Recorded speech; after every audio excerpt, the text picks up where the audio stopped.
May I suggest that you go to bed kind of early, hydrate, eat your Wheaties in the morning, maybe put off the Friday night cocktail to make it a Saturday night cocktail this week, if at all. I'm only saying that because tomorrow's going to be very busy. Saturday is going to be very busy. I said at the top of the show, there are more than 1,200 protests planned for tomorrow in all 50 states. I stand corrected. It is more than 1,300 protests planned in all 50 states. It's expected to be the largest single day of protest since Donald Trump took office. All right, so there you go. Off the top of your head, organic or not organic?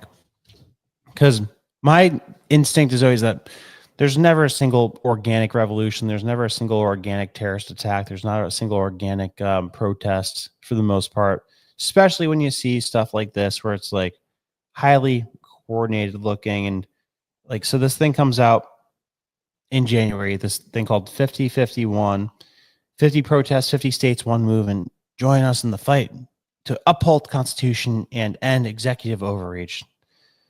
Okay, so this thing is really put together in a really organized way. It's got partners already, and it's got a whole Reddit page. It started in January 2025, and it already has 276,000 Reddit followers. Look at this thing. There's nothing organic looking about this. So apparently they were in every state this past weekend, and two paths diverged in the weeds. America took the psychopath. I saw one earlier that it said, what was it?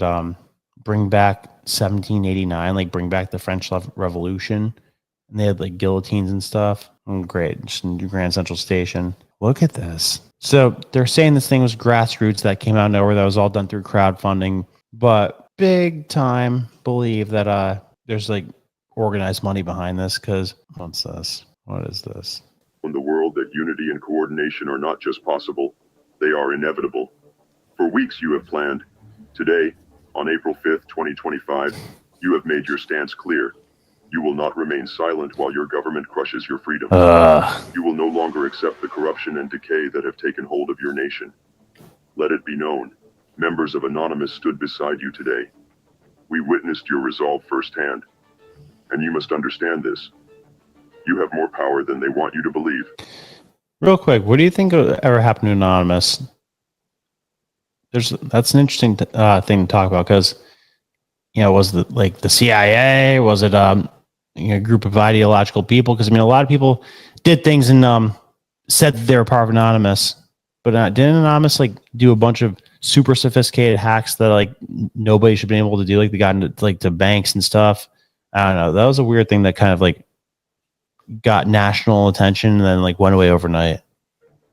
But today is not enough. A single protest will not change anything unless the momentum is kept alive. You frequently ask us, Soros money. What can we do? We have an answer. Your economy is teetering on the brink of collapse, and the cause is clear. The reckless actions of those in power, including the tariffs imposed by Donald Trump, is crippling industries, skyrocketing costs, and destroying our international relationships. The government may try to tighten its grip, but in its instability lies opportunity. Now is the time to act, to rise, and to take back what has been stolen from you. You must organize. What is that? Protests. Be consistent. Be relentless. Here is what we suggest. Protest for a week, 2 weeks, whatever you can manage. In that time, disrupt business as usual. See? Preparation. Stock up on essentials. Prepare in advance so that you are not dependent on the system during the protest. Then, stop spending money. Your absence from the consumer cycle will be felt. Every dollar not spent is a message. They will hear it. If you need to buy items, refuse to purchase from large corporations. Let your money speak. Good. Do not feed the corporations that profit off of your labor and suffering, and who have remained silent. Okay. Work for as long as you can, whatever you can manage. Refuse to participate in the machine that sustains the system. And all right, so the funny part of that too is that like half the freaking country can't handle an unexpected $500 payment, and this guy's telling people to stop going to work, to stop buying things. I agree with the big corporation thing. Like that's a good message. You should favor small businesses over big corporations. Like I think that's something that we could all agree on. But man, what a shit message that you like. I mean, they are probably paid protesters. You get like $700 per protest or per event they show up to.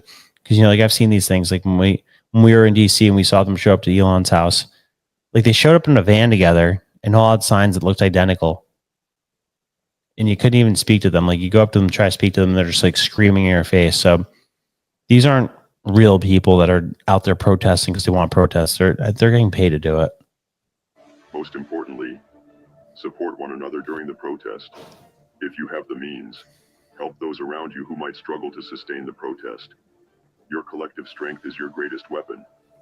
Once you do this, do you think they will ignore you then? Yes. When profits fall and industries feel the weight of your absence?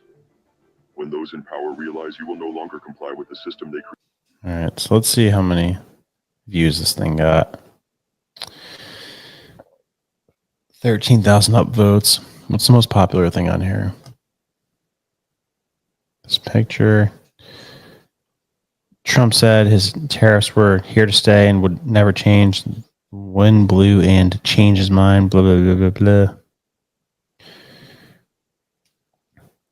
Next 50-state nationwide protest, April 19th, a weekend. What the hell is this thing?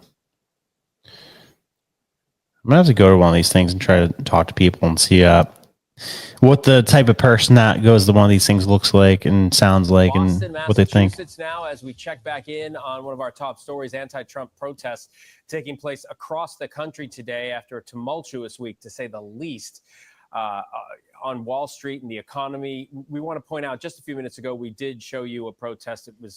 We said it was Boston. It was not Boston. It was an unrelated protest. But what you are looking at right now is Boston, and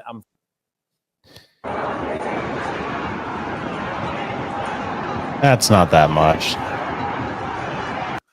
All right, so you get the point. This weird thing is happening, and oh